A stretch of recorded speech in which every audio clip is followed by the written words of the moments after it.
72 সাল থেকে এই মব চলছে।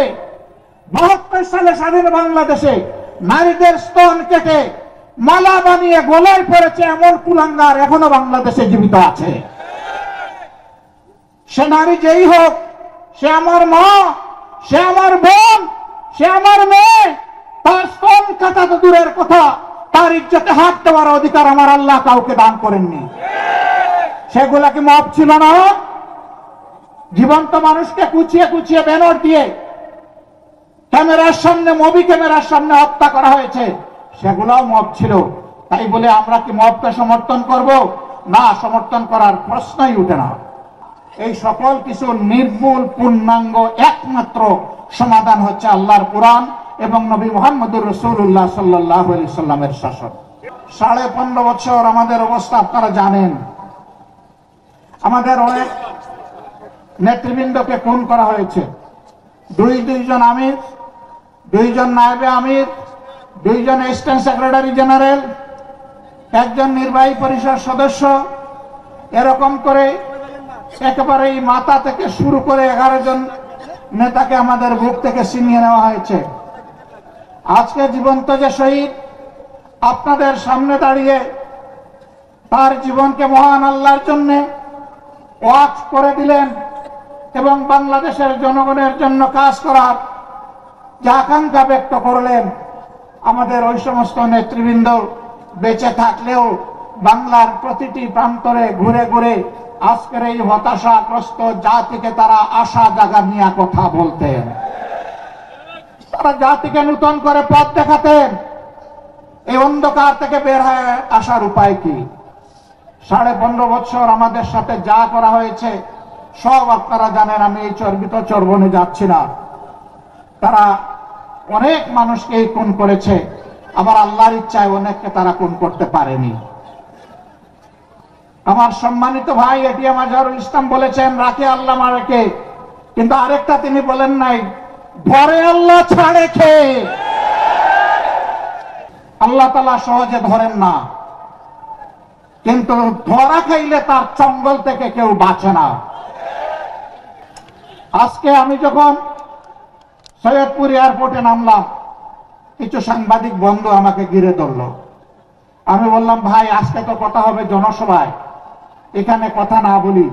বলেছে না, আমরা ওখানে যাচ্ছি না, আমরা এখানে 2-1টি কথা অতি অল্প সময় শুনতে চাই। এর মধ্যেই প্রথম প্রশ্ন, বর্তমান পরিবেশে আপনি কি মনে করেন সুষ্ঠু নির্বাচন সম্ভব? আমি বললাম, আমি কি বলবো, পাটগ্রাম তো আপনাদের একেবারে কাছে।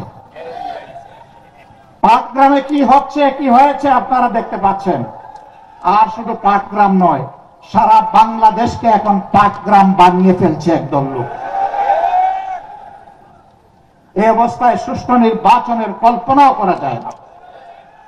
সুষ্ঠু নির্বাচনের জন্য কতগুলো মৌলিক সংস্কার অবশ্যই করতে হবে। আমরা সেই সংস্কারগুলোর কথা বলেছি। আমরা ওই সংস্কারও আদায় করে ছাড়ব এবং সুষ্ঠু নির্বাচনও আমরা ইনশাআল্লাহ আদায় করে ছাড়ব। কেউ যদি আওয়ামী ফ্যাসিবাদ আমলের নির্বাচনের স্বপ্ন দেখে থাকেন, আমরা বলবো মহান আল্লাহর সাহায্যে আমরা সেই স্বপ্নকে দুঃস্বপ্নে পরিণত করব ইনশাআল্লাহ। এ স্বপ্ন বাস্তবায়ন হতে দেওয়া হবে না। কোন প্রশাসনিক কু করতে দেওয়া হবে না। ভোট কেন্দ্রে কোনো হস্তান্তর চলবে না। কালো টাকার কোনো খেলা সহ্য করা হবে না। এটা মনে রাখতে হবে। আবু সাইদের সঙ্গীরা তারা কয়েকশো জন দুনিয়া থেকে বিদায় নিয়েছে, শিক্ষা রেখে গিয়েছে, আওয়াজ তুলে গিয়েছে যে আমাদের এই লড়াই অব্যাহত থাকবে। এই জন্য এরা বলেছে বৈষম্যহীন একটা মানবিক সমাজ প্রতিষ্ঠিত না হওয়া পর্যন্ত। তারা স্লোগান দিচ্ছে আবু সাইদ মুগ্ধ, শেষ হয়নি যুদ্ধ। রংপুরবাসী আপনারা বড়ই সৌভাগ্যবান। বিশাল আন্দোলনের আইকনিক পার্সন আপনাদের বুকের সন্তান আবু সাইদ। তার গর্বিত পিতা এখানে বসে আছেন, শহীদ পরিবারের অন্যান্য সদস্যবৃন্দ বসে আছেন। আমরা মহান দরবারে, মহান রব্বে কারিমের দরবারে নত শিরে শুকরিয়া আদায় করি, আল্লাহর দরবারে দোয়া করি এই পরিবারগুলোর নিরাপত্তার দায়িত্ব আল্লাহ যেন গ্রহণ করেন। এই পরিবারগুলোকে আল্লাহ তাআলা দুনিয়া আখিরাতে যেন সম্মানিত করেন। এই পরিবারের সদস্যরা লড়াইয়ের যে সবক, যে শিক্ষা এই জাতিকে শিখিয়ে গেছে, আমরা যেন বুকে ধারণ করে মানবতার মুক্তির জন্য সেই লড়াই চালিয়ে যেতে পারি। আবু সাঈদের সঙ্গীরা, তোমরা জেগে উঠো আরেকবার। তোমরা বৈষম্যহীন সমাজের জন্য লড়াই করেছিলে, আমরা তোমাদের জন্যই একটা নিরাপদ বাংলাদেশ মহান আল্লাহর সাহায্য নিয়ে গড়ে রেখে যেতে চাই।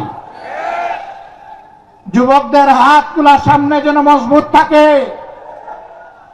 নির্বাচনের সময় কেউ যেন কোনো অপকর্ম করার সুযোগ না পায়। জনগণের ন্যায্য ভোটে যারাই নির্বাচিত হবে, বাংলাদেশ জামাতে ইসলামী তাদেরকে অভিনন্দন জানানোর জন্য এখন থেকে প্রস্তুত। আর আল্লাহ রাব্বুল আলামিন যদি এই জাতির খেদমতের জন্য আমাদেরকে কবুল করেন, তখন আমরা এই যুবকদেরকে বুকে ধারণ করে সামনে এগিয়ে যাব ইনশাআল্লাহ। সম্মানিত ভাইরা, আমরা এমন একটি সমাজের স্বপ্ন দেখি, যেই সমাজ আমাদের শহীদ সন্তানদের স্বপ্ন বাস্তবায়ন করবে, যেই সমাজে কোনো বৈষম্য থাকবে না, যেই সমাজে জাতে পাতে ধর্মে দলে কোনো বিভক্তি থাকবে না, যেই সমাজে দেশটাকে জাতিটাকে ভাগ করা হবে না, গোটা জাতিকে ঐক্যবদ্ধ করে দল মত জাতি ধর্ম নির্বিশেষে আমরা সামনের দিকে এগিয়ে যাব। 54 বছর যারা সংখ্যালঘু নির্যাতন বলে মায়া কান্না করেছিল, আমি মহান রবকে সাক্ষী রেখে বলছি, সংখ্যালঘুদের সম্পদ এরাই ডাকাতি করেছে। আমরা এদেশে সংখ্যাগুরু মানি না। এটা বলেই তাদের ক্ষতি 12টা বাজানো হয়েছে, ক্ষতি সাধন করা হয়েছে। এই দেশের মাটিতে যারাই জন্মগ্রহণ করবেন, তারা সকলেই বাংলাদেশের সমমর্যাদার গর্বিত নাগরিক। আমাদের কনস্টিটিউশন, আমাদের সংবিধান সকলকে সেই অধিকার দিয়েছে। আমরা কথা দিচ্ছি, আমরা সংবিধান বাংলাদেশের জনগণকে যা দেবে তার আমরা পাহারাদার হব ইনশাআল্লাহ। ওরা মালিক হয়েছিল রাষ্ট্রের, আমরা সেবক হব জনগণের ইনশাআল্লাহ। আমরা মালিক হওয়ার স্বপ্ন দেখি না। আমরা নির্বাচনে কিছু বিষয় আপনাদের জাতির সামনে উপস্থাপন করব। সে বিষয়গুলো সব এখনই আমরা খুলাসা করতে যাচ্ছি না। আশা করি প্রিয় জাতি বুঝতে পারবে বাংলাদেশ জামাতে ইসলামী আগামীতে কি ধরনের সমাজ গড়তে চায়। আমরা শুধু এতটুকু বলতে পারি, রাসূল করিম সাল্লাল্লাহু আলাইহি সাল্লাম যেই সমাজটা করে দুনিয়া থেকে বিদায় নেওয়ার আগে বিশ্ববাসীর সামনে ঘোষণা দিয়েছিলেন, আজ বিশ্ব সম্প্রদায়ের কাছে এমন একটি সমাজ উপহার দিয়ে যাচ্ছে, যেই সমাজে ইয়েমেনের সানা থেকে মরক্কোর হাজারামাউত পর্যন্ত 3500 মাইলের রাস্তা, একজন পূর্ণ বয়স্ক যুবতী তার সমস্ত সত্তা নিয়ে একা একা সফর করবে, কোন জালিমের চোখ তার দিকে তুলে তাকানোর সাহস করবে না। মহান রব ছাড়া কাউকে তার ভয় করার প্রয়োজন হবে না। সেই দেশ আজকে বিশ্ববাসীকে উপহার দিয়ে যাচ্ছে। আল্লাহর নবী মুহাম্মদুর রাসূলুল্লাহ সাল্লাল্লাহু আলাইহি ওয়াসাল্লাম তিনি আর ফিরে আসবেন না, কিন্তু তিনি তার অগণিত উম্মত দুনিয়ায় রেখে গিয়েছেন। আমরা সেই মদিনার ছায়ার আলোকেই খেলাফত আলা মিনহাজুন নবুওয়া এই বাংলাদেশে আমরা দেখতে চাই।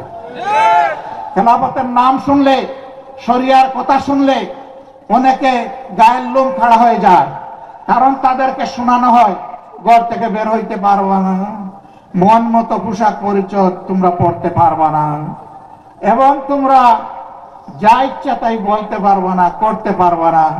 লোভের বশবর্তী রাষ্ট্রের ধন চুরি করলে তোমাদের হাত জায়গায় থাকবে না।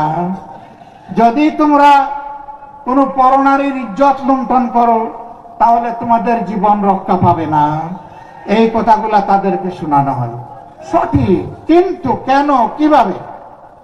একজন লোক যদি অভাবের তাড়নায়, ক্ষুধার জ্বালায় বাধ্য হয়ে যদি চুরিতে লিপ্ত হয়ে যায়, রাষ্ট্র তার হাত কাটবে না, আমরা গ্যারান্টি দিচ্ছি। আগে রাষ্ট্র তার পেটের ক্ষুধা, পেটের আগুন নেভানোর চেষ্টা করবে। যেই রাষ্ট্র তার নাগরিকের অন্ন, বস্ত্র, বাসস্থান, খাদ্য এবং চিকিৎসা, শিক্ষার ব্যবস্থা করতে পারে না, সেই রাষ্ট্রের তার নাগরিককে শাস্তি দেওয়ার অধিকার থাকতে পারে না। বলবেন তাইলে এখন যে যার মতো করে চলবে না, ওই রাষ্ট্র গড়ার আগ পর্যন্ত বর্তমান সংবিধান অনুযায়ী দেশের নিয়ন্ত্রণ এবং আইন শৃঙ্খলা সরকারকে রক্ষা করতে হবে। প্রিয় ভাইয়েরা, জায়গায় জায়গায় আমরা দেখছি, সাংবাদিক বন্ধু দ্বিতীয় প্রশ্ন করেছিল, দেশে বিভিন্ন মব হচ্ছে, আপনারা এগুলা সমর্থন করেন কিনা? আমরা বলছি মব কোন নতুন কালচার নয় বাংলাদেশে। 72 সাল থেকে এই মব চলছে। 72 সালে স্বাধীন বাংলাদেশে নারীদের স্তন কেটে মালা বানিয়ে গলায় পড়েছে এমন কুলাঙ্গার এখনো বাংলাদেশে জীবিত আছে। সে নারী যেই হোক, সে আমার মা, সে আমার বোন, সে আমার মেয়ে, তার স্তন কাটা তো দূরের কথা, তার ইজ্জতে হাত দেওয়ার অধিকার আমার আল্লাহ কাউকে দান করেননি। সেগুলা কি মব ছিল না? জীবন্ত মানুষকে কুচিয়ে কুচিয়ে ব্যানার দিয়ে ক্যামেরার সামনে, মুভি ক্যামেরার সামনে হত্যা করা হয়েছে, সেগুলাও মব ছিল। তাই বলে আমরা কি মবকে সমর্থন করব? না, সমর্থন করার প্রশ্নই উঠে না। কোন নাগরিক নিজের হাতে আইন তুলে নেওয়ার এখতিয়ার রাখেন না। রাষ্ট্রের বিদ্যমান আইন, সে যে আইন হোক, সেই আইনের ভিত্তিতেই বিচার হবে যদি কেউ অপরাধ করে থাকে।